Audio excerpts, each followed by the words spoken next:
মই আজি ৰঙালাও পাত দি বৰ বনাম। আপোনালোকে বাৰু খাই পাইছেনে? এয়া অলপ সৰিয়হ ল'লোঁ আৰু দাইল অলপ তিয়াই থ'লোঁ, পিঁয়াজ, জলকীয়া আৰু অলপ বেচন দিম। মিক্সিত মাৰি বনাই ল'ম। তাৰপিছত ৰঙালাও পাতৰ লগত মই বৰ বনাম।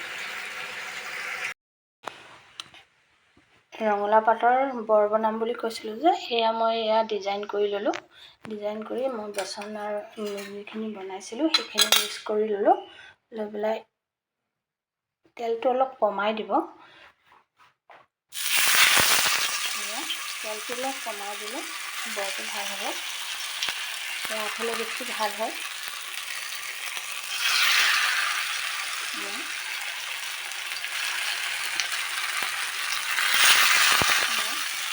বস্তুটো চিমত দিব, নহ'লে জ্বলি যাব। বস্তুটো চিমত দিব।